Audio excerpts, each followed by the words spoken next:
కాసేపట్లో తెలంగాణ భవన్కు మాజీ సీఎం కేసీఆర్ వస్తున్నారు. మధ్యాహ్నం 2 గంటలకు సిల్వర్ జూబ్లీ ముగింపు వేడుకలు ప్రారంభం కాబోతున్నాయి. పార్టీ నేతలను ఉద్దేశించి మాట్లాడబోతున్నారు కేసీఆర్.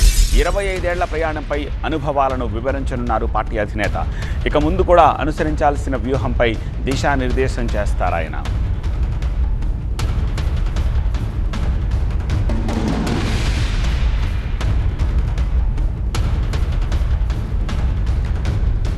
లేటెస్ట్ అప్డేట్స్ అందించేందుకు మా ప్రతినిధి రాకేష్ భవన్ నుంచి లైవ్లో సిద్ధంగా ఉన్నారు. రాకేష్, సంబరాలు ఎలా జరుగుతున్నాయి? ఇప్పుడు ప్లాన్ ఆఫ్ యాక్షన్ ఏమిటి?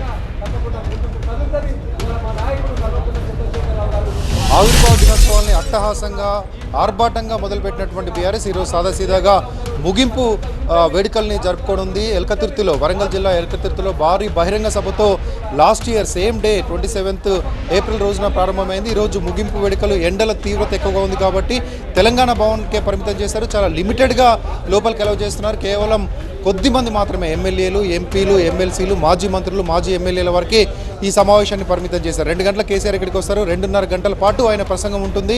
అన్ని విషయాలను ఆయన వివరించున్నారు. దాంతోపాటు ఈ వేడుకలు, ఈ ఏడాది జరిగినటువంటి సంబరాలు, ఈ మధ్య రాజకీయ పరిస్థితులు, కవిత పెట్టిన పార్టీ, ఆ పార్టీ ఎఫెక్ట్ రెండు వైపు మనతో మాట్లాడడానికి మాజీ మంత్రి శ్రీనివాస్ గౌడ్ ఉన్నారు. ముందుగా చెప్పండి, ఎవరెవరిని అలౌ చేస్తున్నారు? ఎంతమందితో సమావేశం ఈరోజు ఉంది? లిమిటెడ్ మెంబర్స్తో, ప్రజెంట్ ఎమ్మెల్యేలు, ఎమ్మెల్సీలు, మాజీ ఎమ్మెల్యేలు, మాజీ మంత్రులు, కార్యవర్గం, మెయిన్ పర్సన్స్ లిమిటెడ్ మెంబర్స్తో చేయడం జరుగుతూ ఉంది. ఎందుకంటే మొన్ననే జనగా మన జగిత్యాల సభలు చూసినాం. వీళ్ళు లిమిటెడ్ అన్నా కూడా చాలామంది వచ్చారు, దూర ప్రాంతాల నుంచి వచ్చారు. వాళ్ళు రకరకాలుగా ఎండస్ట్రీలో దొరికింది, కొంతమంది హాస్పిటల్ అడ్మిట్ అయ్యింది, రకరకాల ఇబ్బందులు అయ్యింది.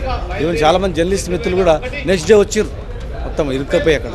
ఇంకా ప్రజలను ఈ ఎండాకాలం ఇబ్బంది పెట్టడం ఎందుకు, main persons, main team, core team మాట్లాడుకొని నెక్స్ట్ కార్యాచరణ చేసుకున్నాం. కానీ ఎట్లా మనం ప్రజలకు పోయేది ఉంది, మళ్ళీ జనంలో పోయి తిరిగేది ఉంది, జనంలో పోయి భరోసా ఇవ్వాల్సిన అవసరం ఉంది. కనుక మరి మనం మెయిన్ కార్యక్రమాలను చేసుకుందాం, నిర్దేశం ఇద్దామనేటువంటి ఉద్దేశంతోనే లిమిటెడ్ మెంబర్స్ చేయడం జరుగుతుంది. ఇదే సందర్భంలో ఈరోజు మీ ఆవిర్భావ దినోత్సవం 2 రోజుల ముందే మీ పార్టీ నుంచి వెళ్ళిపోయినటువంటి కేసీఆర్ కూతురు కవిత టీఆర్ఎస్ పేరుతో ఒక పార్టీ మొదలుపెట్టారు.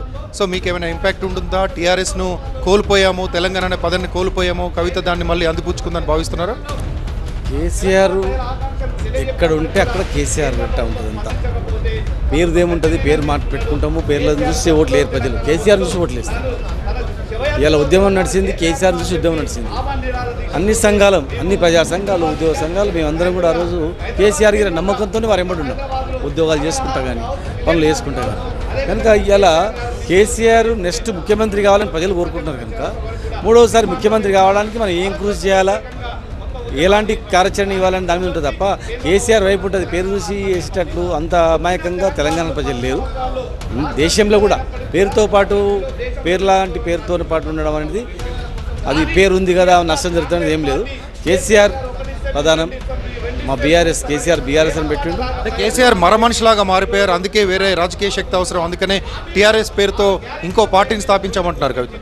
ఇక మొన్న జగిత్యాల సభలో చూసిండ్రు, ఆయన మాటలు చూసిండ్రు. మరమనిష, మహామనిష, ఆయన మహామనిషి, ఆయన మహర్షి, ఆయన ఒక ఋషి, ఒక యజ్ఞం, తపస్సులు మాదిరిగా చేసి తెలంగాణ రాష్ట్రం తెచ్చిన వ్యక్తి. ఆయన ఏ సందర్భంలో ఏ పాత్ర పోషించాలో ఆ పాత్ర పోషిస్తాడు. ఆయన ఉద్యమ సమయంలో ఉద్యమం కార్యాచరణ అందరినీ, అన్ని పార్టీలను ఐక్యం చేయాలి, ప్రజల సంఘాలను, అట్లా ప్రజలను.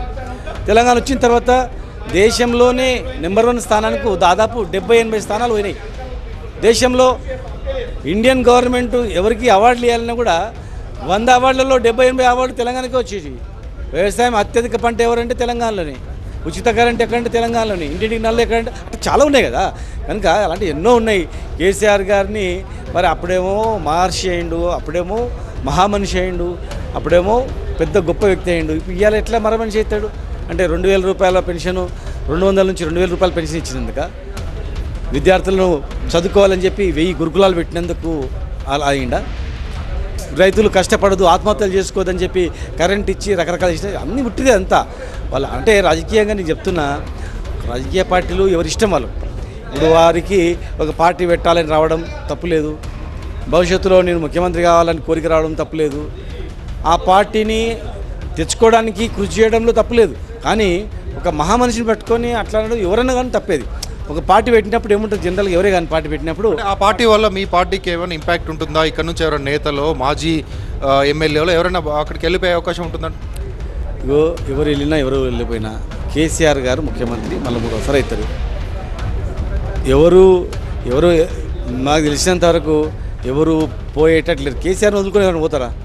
కేసీఆర్ని ఎదుర్కొని ఎవరైనా పోతే వాళ్ళు దురదృష్టవంతులు. కేసీఆర్ వదులుకొట్టుకుని పోతే కనుక కేసీఆర్ వదులుకొట్టుకుని పోయి అందరూ దురదృష్టవంతులు తప్ప ఏం కాదు. ఆడ అదృష్టం ఏం రాదు. కేసీఆర్ నిష్పెట్టి అలా పోతే ఖచ్చితంగా కేసీఆర్ వెంపడే ఉంటారు అందరు కూడా. అసలు టీం అంతా ఒరిజినల్గా ఇప్పుడు 2.5 ఏళ్లలో ఎంతమంది జైలలో పెట్టిండ్రు, రాక్షసంగా హింసించిండ్రు, రైతులను ఇటు బిల్డర్స్ రోడ్ల మీద పడ్డారు, పేదవాళ్ళు ఇల్లు కట్టుకొని కూలగొట్టి రోడ్ల మీద పడ్డారు. అయినా కూడా వాళ్ళందరి నోట్లో ఏమొస్తుంది? సార్ కేసీఆర్ కేసీఆర్ అని. కేసీఆర్ రావాలంటే మళ్ళీ ప్రజాక్షేత్రంలో రావాలి. ఈరోజు కేసీఆర్ స్పీచ్లో దీని మీద ఏమైనా ప్రస్తావన ఉండే అవకాశం ఉంటుందని అనుకుంటున్నారా?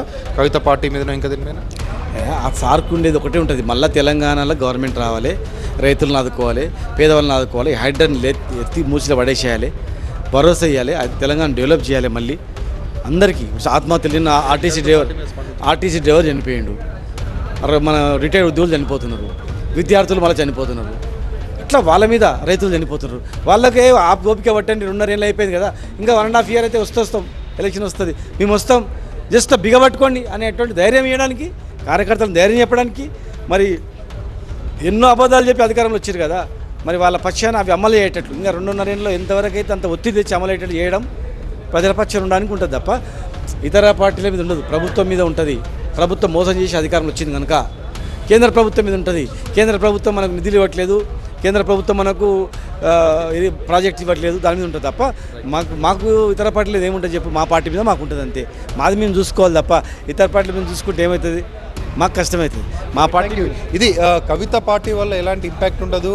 కేవలం తెలంగాణ అనే పదం వెళ్ళిపోయిన తర్వాత వచ్చే డ్యామేజ్ ఏముండదు. కేసీఆర్ని చూసి ఓటేస్తారు. కేసీఆర్కి ఉన్నటువంటి ప్రజాదరణే మళ్ళీ ఇంకొకసారి అధికారంలోకి రాబడుతుంది తప్ప ఈ పార్టీ నుంచి వెళ్ళి వేరే పార్టీలోకి, కవిత పార్టీలోకి వెళ్ళేటువంటి అవకాశాలు అసలే లేవు. కేసీఆర్ కూడా దీనిపైన స్పందించేటువంటి ఛాన్స్ కూడా లేదంటున్నారు మాజీ మంత్రి శ్రీనివాస్ గౌడ్.